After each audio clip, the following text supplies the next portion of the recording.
Oh, that was nice. Oh no.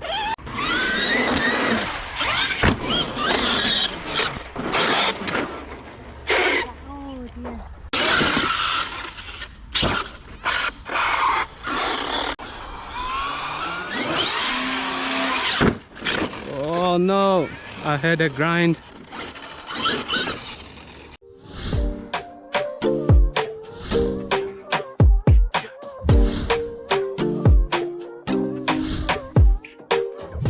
Hi guys, welcome back. Got the X-MAXX on the bench and it is Sunday today. I've got a few hours spare, and guys, if you've watched my journey with this X-MAXX, you will know the last few times I've had this out, we have stripped out gears. Regardless of what ratio I've been using, I've ended up stripping out gears. So today guys, I want to get down to the bottom of this. This is becoming quite costly now. I mean, there's a good £100 worth of gearing that's sat here on the bench, and there's another one sat in there as well. So what I intend to do today guys is I want to swap out the bulkhead for a new one, just in case the old one has got some kind of warping going on in there that I can't see physically by eye. It will then knock out the geometry of the spur and the pinion mesh, and causing us to strip. Secondly guys, I want to replace the full spur as well. So the spur itself with the CUSH drives and the bearings and whatnot, just to make sure that there's no kind of issues with the spur. I have already gone ahead in the previous video and replaced the braces that hold this motor in place and the pins to make sure that this motor isn't moving. So that's got a brand new brace system on there, and I did end up still stripping out the spur and pinion. So I know that that isn't where the issue lies. So the issue has to be from the spur this way. So before I do any of that, I just want to go over this car and just show you what I've got right now. Some people have mentioned that if the drivetrain is moving freely or not, so I want to quickly show you that. And you can hear it. So to me that sounds alright, but I don't have another X-MAXX to compare it to, so it's just what I can remember the sound of this car used to be like. So that's the drivetrain. There is no kind of binding in there. You can see it's moving quite freely. I mean, I can even do it with my little finger. And it moves quite freely. So I don't think there's any issues on that side here. And next I want to quickly show you what the spur is doing when I'm spinning the wheels.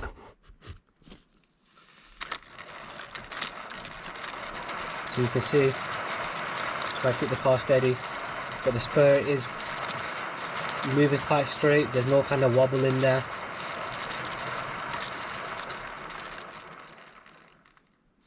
And also people have been mentioning the diffs as well. Are they okay? So I'll show you the diffs working. I'll hold down this tire.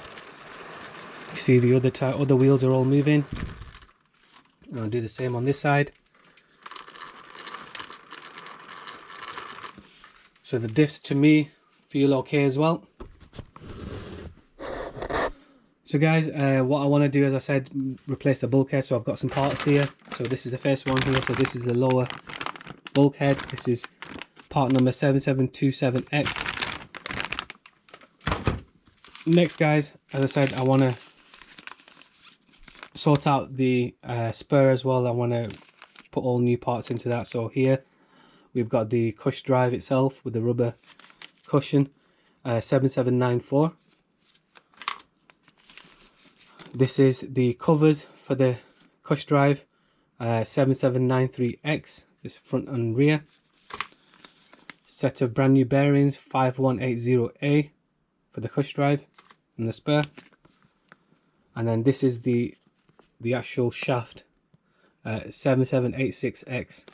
So with this and a couple of parts from the old spur, I should be able to put a brand new spur together as well and make sure that there's no issues with the spur as well.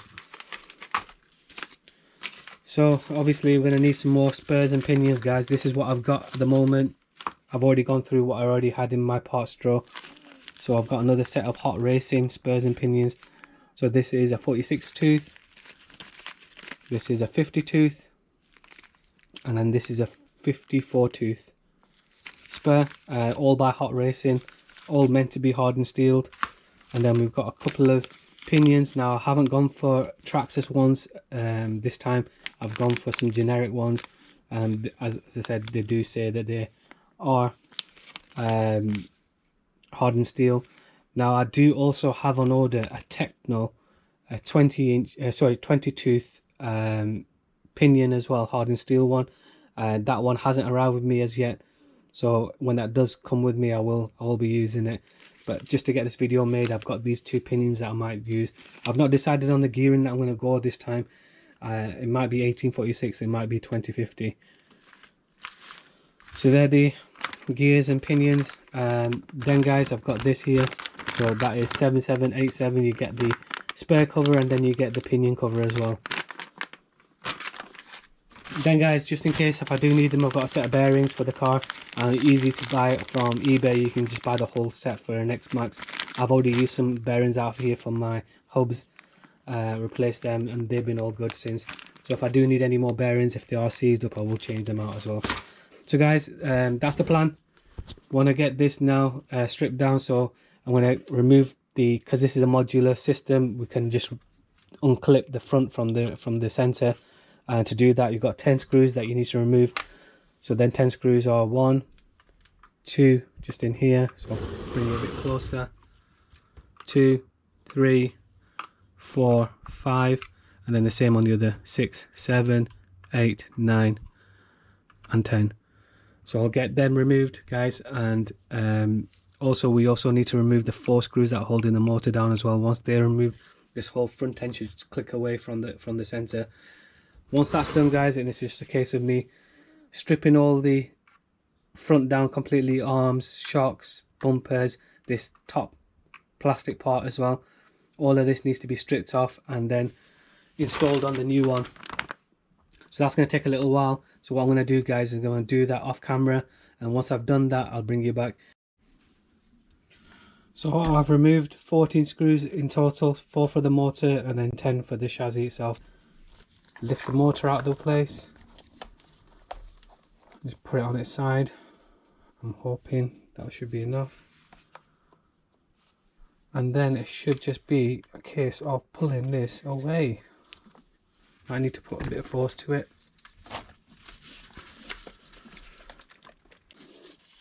Let me just make sure I don't do. Oh, guys, 2 more screws that we need to remove. I forgot these 2 here, so I'll quickly get them off.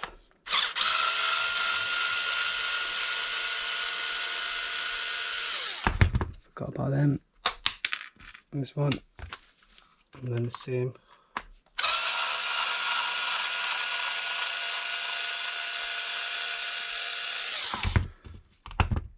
So it's 16 screws in total we need to remove now. Right, so now it should come apart. Come on. There we go. Now we've got them both separated. It's a case now of stripping this whole thing down. Wheels, arms, everything, and getting the new one installed. So again, guys, I'm going to get that done off camera. There's a lot of time going into that probably, and I'll be back with you shortly. Alright guys, that is the rear bulkhead now stripped down, and you can see there's parts everywhere, but there is some organization to this chaos, guys. So my biggest tip, if you are going to be stripping down like this, try and put as many screws back into the holes that they came out of as you're going along. And if there is any screws that you can't do, guys, just make a good mental note about it. So like for instance here, this is what's left of the rear bulk, and I've just got this one screw still left in there that I know when I do come to putting it on there, that's where the screw is going to go back in. This is the old one. Just got a couple of hinge pins that I need to remove, which I can do quickly off camera anyway, but that essentially is the old one, and this is the new one, guys. Now I've had a good look at this, and I can't quite, let's get some light onto it, can't quite see any difference between the new one and the old one. The only thing I do see is just here, show you there, just here where the rear bearing was originally sat, the one that actually seized up, the plastic around it has melted a little bit. Maybe that's causing some kind of difference in the geometry. And I'll show you the top cover now that I've got it off as well. You can see there's a hole there, and there's not meant to be that hole there, guys. So this was where the old bearing had melted through the gap and opened it up. So that's the only place, and that happened a little while ago, that's the only place where I see there's some kind of difference between the new one and the old one. Everywhere else it just looks to be the same. So for instance, this is where the second bearing sits, and that's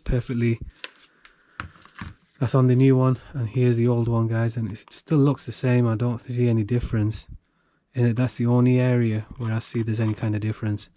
So guys, I've stripped it all down, so what I'm going to do is start putting everything back onto this one here. It did take a little while, so but I find it quite therapeutic, to be honest with you. I like doing this kind of work, stripping down, but I'm hoping that all this effort is going to result in something for us as well. You can see here's the old Spur, and I'll quickly show you. Oh, bearing's falling off the end. So you can see there's some tape on both the bearings. I did that just so the cover could sit and hold these bearings down tighter, so there won't any kind of play in this spur shaft. So I won't be doing that on this time, because really we shouldn't have to do it. This is a brand new rear end now, and essentially it's going to be a completely brand new rear end once I finish with it as well. Here's the old diff. So this is your rear diff. Sorry, this is the rear portion of your center diff, I think. So all the bearings are moving freely. So that's the big diff, this is the rear diff here, and yes, it just needs a quick cleaning up, but checked all the bearings seem to be working fine, so I'll give it a good clean up before I put it back in again and add some new grease into it. Everything else looks okay. None of the pins are bent on the arms or anything like that, so that was all good as well. So guys, what I'm going to do now is start putting everything back onto the new one, and I should have the whole rear section all buttoned up and ready to install back onto the car as well. So I'll get that done. I'll be back with you shortly. The rear now is rebuilt and everything seems to be working fine. I'll just lift it up and show you.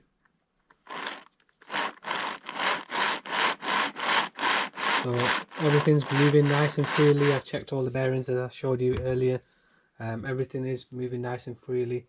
Now it is a case of clipping this back into the car and then looking at the spur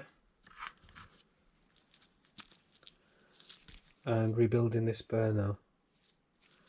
So guys, let me get this pushed back into the car. It should just be a case of clipping back in and putting them 16 screws back in, 4 for the motor, 10 up here, 2 below as well. So guys, just before I clip everything back in, I just want to show you the front drivetrain with the rear nut installed, and you can see everything is moving nice and freely.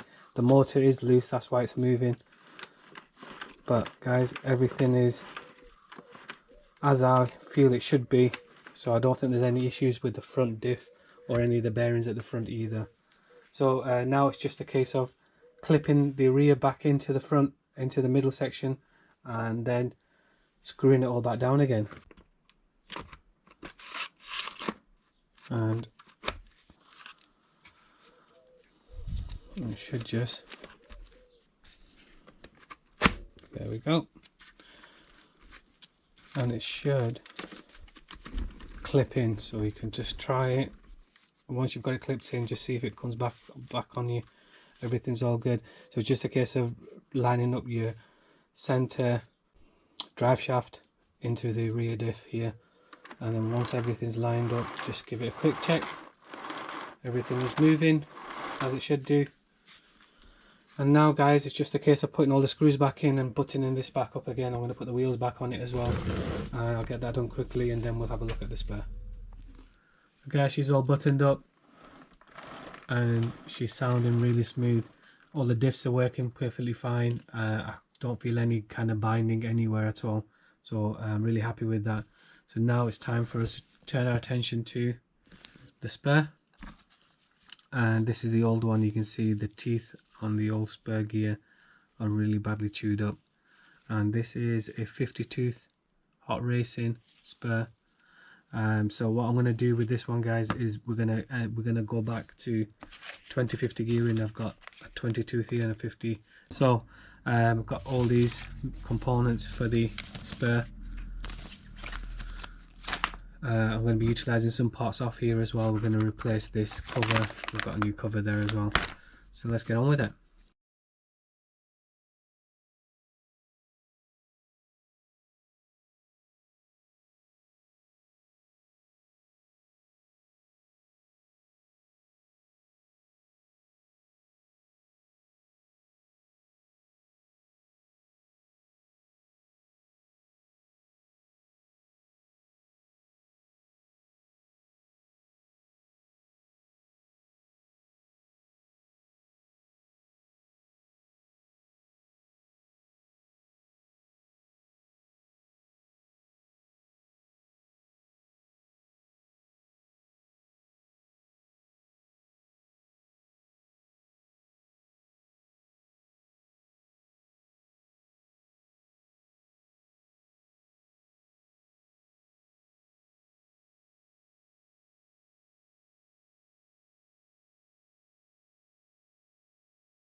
You can see there, got a slight tear in it. So this is something that is prone to wear and tear, guys. It's made of rubber and it literally just absorbs the impacts when this cushion gear is rotating backwards and forwards. And if that is compromised, then you might find issues with your stripping gears and stuff as well. So I didn't see that last time I opened this up. So that's all the old components. Let's now replace them for new ones.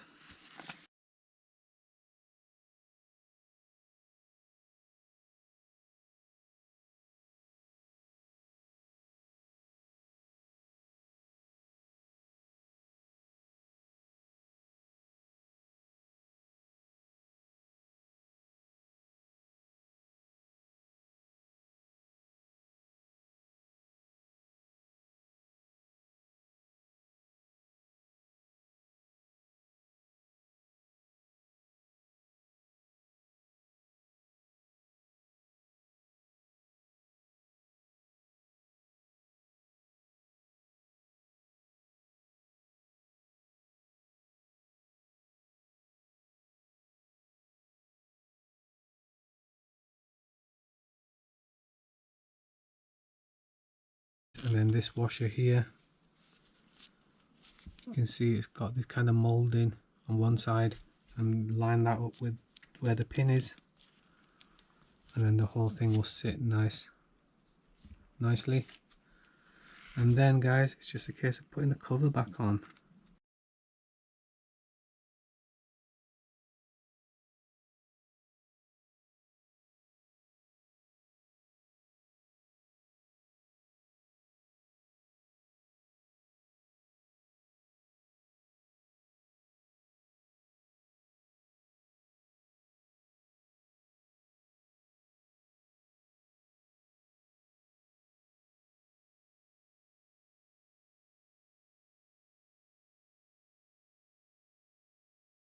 Right, so that's the front end done. Now we need to install the spur gear. So I said we're going for the 50 on this one now. And the 50 up.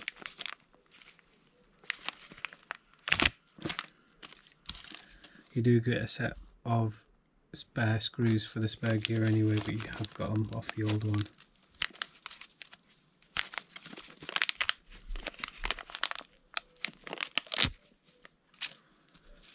So that's the new one, and this is the old one. You can see they're exactly the same.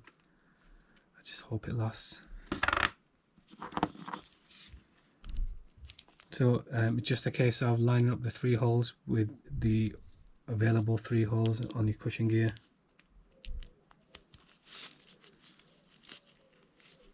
And just pushing it home. And then it's just a case of putting your screws back in.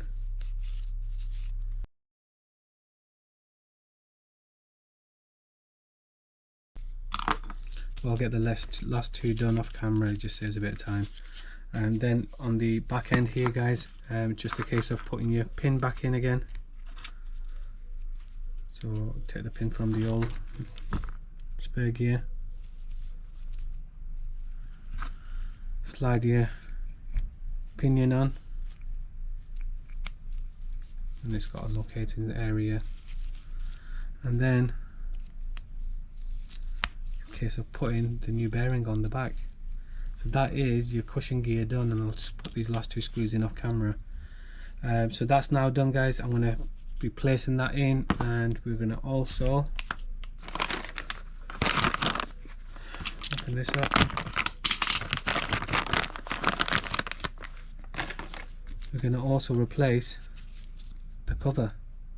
So we'll put a brand new cover onto this, and should hold everything in place, and effectively this should now be a brand new rear end, and that's how the cover sits, holds everything in place. So guys, we'll get the screws into this, get it all cleaned up, get it over to the car, and I'll be back with you shortly. Right guys, so the spare is now ready to be installed. It's got all the screws in there, all the bearings are on there, everything seems to be fine.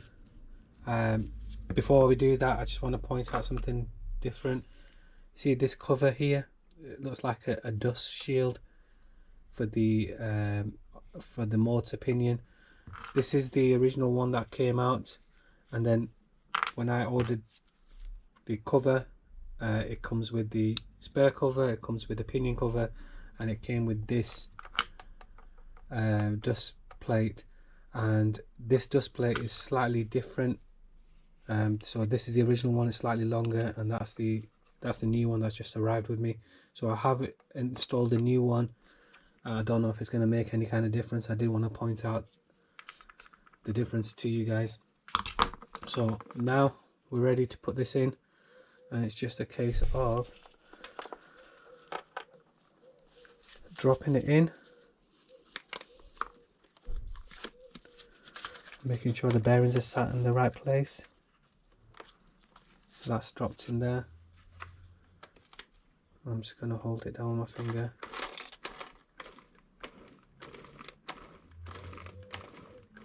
So feels all good. And then we just put this cover back on. There we go. Cover just clicks in. And we've got 4 screws to put in. You've got 2 longer ones which go on the inner side, 2 holes, and then you've got 2 shorter ones which go on the outer 2 holes. So just easy just to pop them in by hand.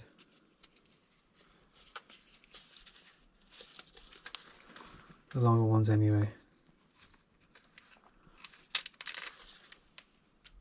Let's pull the drive from there.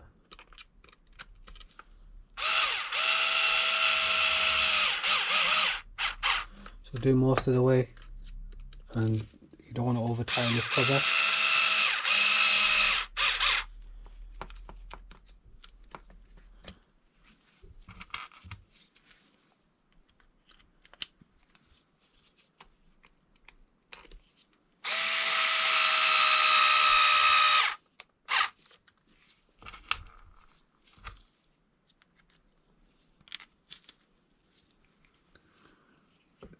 One.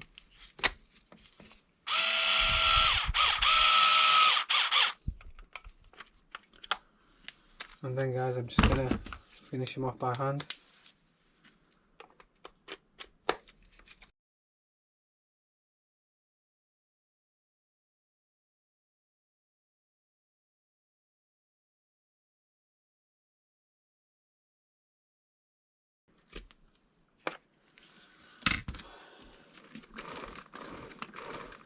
So still sounds nice and quiet. It might actually be quieter than before, to be honest with you. So now we've got the 50 tooth in there, we've got a brand new cover on there as well. Now it's time to put the motor in place, and because we're running 2050 gearing, then we need to put our pins in the right place, and I've not been showing you where I've been putting my pins, so I'll show you here. 2050, which is H, get my pointer, it's just there, it just says there 2050 gearing, so that's slot H we need to be in. These are brand new pins. Get it in and just push it to.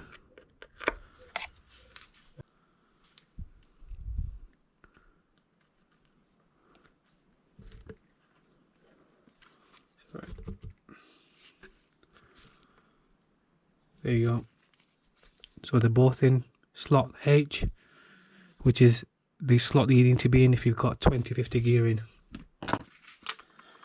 And as I said, this motor has got brand new braces on there, and I just need to get that lined up so I can get that slightly slid in. Right, that's nice and slid in. That's how it's going to sit. So next guys, we've got a pinion to put on. So the pinions are 20 tooth, and so it looks to be a lot better made than the Traxxas one anyway, so I'm hoping that's going to be all good. And then we're going to need a grub screw for it as well. There's the grub screw. Let's get some Loctite onto it. There's plenty on there. What you want to do is slide the grub screw on. I'll just rotate this shaft. You got a flat bit on the shaft, so this is how I do it. Just line it straight up on the shaft.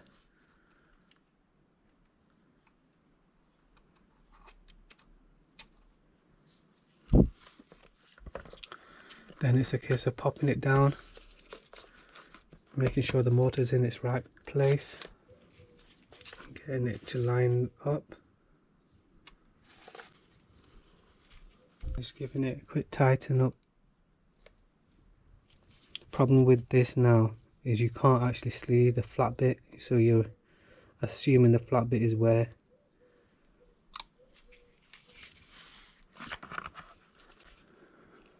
your grub screw is. So here, because I haven't screwed the motor down, I can still see there's a flat bit and the grub screw is right above it. So I'm happy with that positioning. I'm just going to tighten that grub screw up as much as I can.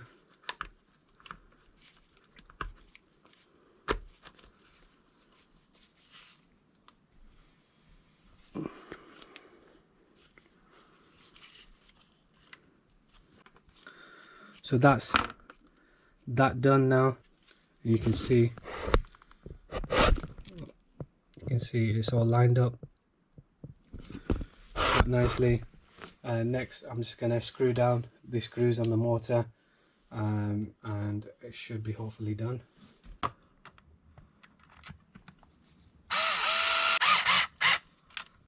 Again, don't go all the way with your power driver, do the last bit by hand,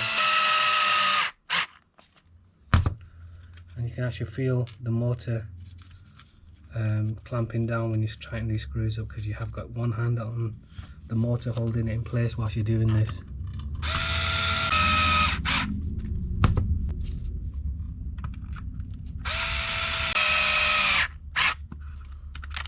Make sure they're all tight. Yep. Yep.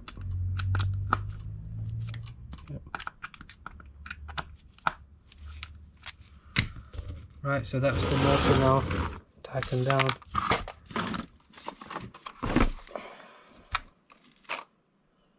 Let's have a look at the mesh now. So guys, I bought the car outside, got better light out here. Very difficult for me to show you what the mesh looks like on the bench. So I don't know how well you can see it there. To me it looks exactly the same as how the mesh has been in the last few times I've set this pinion in gear.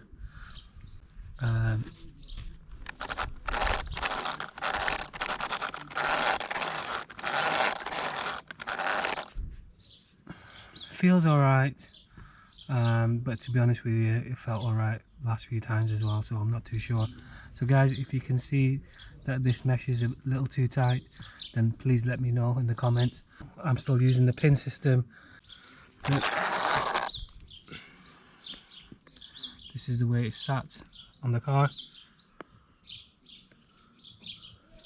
You can see. So I will have to wait 24 hours for the Loctite to cure before I put some batteries into her and give her a good run. Right. That's how she sounds. Alright, it's now 24 hours later, so I'm hoping the Loctite on the pinion has dried out. We've got a set of batteries in there. And what I want to do is just quickly get some power onto this pinion and spur now and see if that pinion and the spur is behaving well, as in it's not jumping backwards and forwards like it was doing before. And I can see that the geometry of the spur against the pinion is bang on now, where it was a slightly bit off before.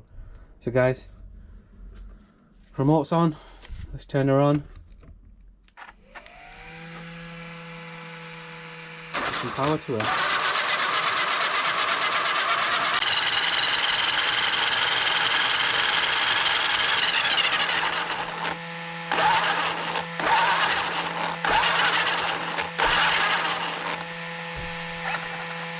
I'm quite happy with how it is at the moment. It's not jumping backwards and forwards or anything like that. It's quite solid, and the pinion's quite solid in where it is as well.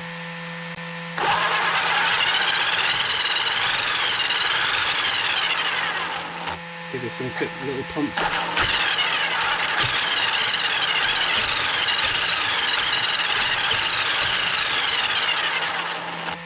So guys, that looks all good to me. I'll switch it off so you can hear me. That looks all good to me, and you can hear the backlash. So next I think we'll get it out on the street and just quickly give it a quick shakedown and see what happens with it. Alright guys, we're out on the street. I haven't got the cover on there and I haven't got the body on there as well, so I just want to keep an eye on what's going on here. Turn her on.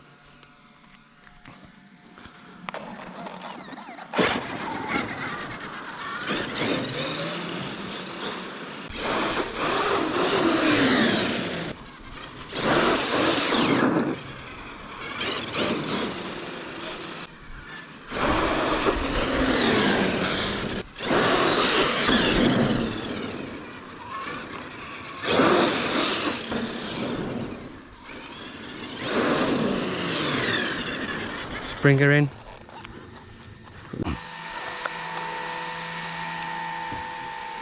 Guys, I don't know how well you can see that.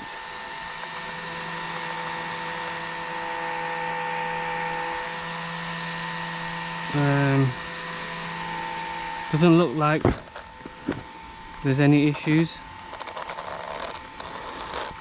I can't see any place where it is binding or anything. I mean, the mesh sounds all good on the ground when I'm moving it forward and backwards. It does sound a bit louder, but it might be because we've got the bigger gears. But as I said, once I've got the cover on there and I've got the body on there as well, it will dampen down that sound a bit. So seems to be working all right.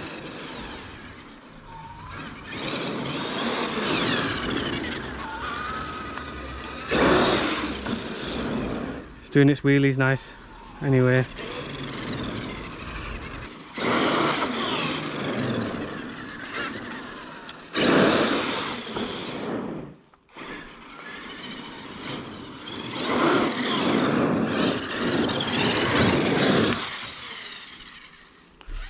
Guys, it sounds all good.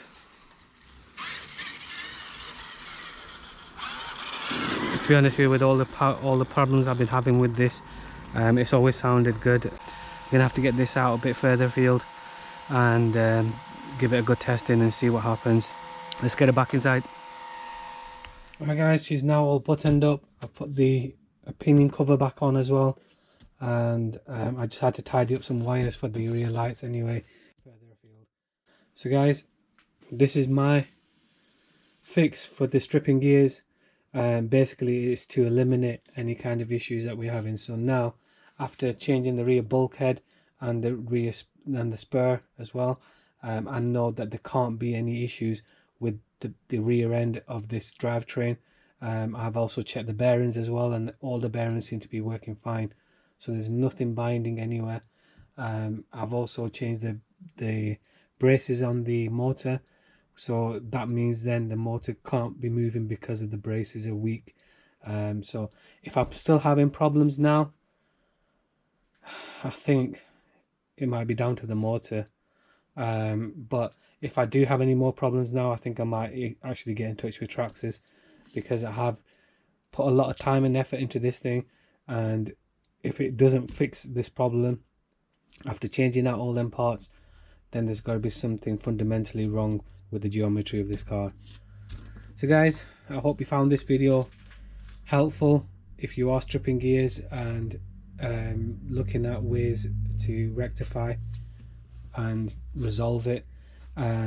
I know it is a long video guys, and I thank you for sticking with it and watching it till the end, but I'm hoping that this is going to be the end of the problems that we're having with the X-MAXX.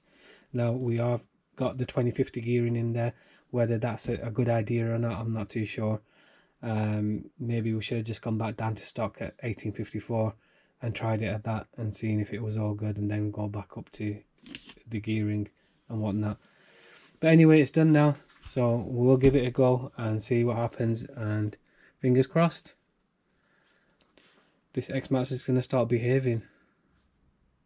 So guys, it's been a pleasure. It's been a long one as well, and if you haven't already subscribed, make sure you subscribe so you can see what happens with this X-MAXX if I have actually managed to fix that problem. And if you did find the video helpful, then make sure you hit the thumbs up. It does help. So guys, until the next time, see ya.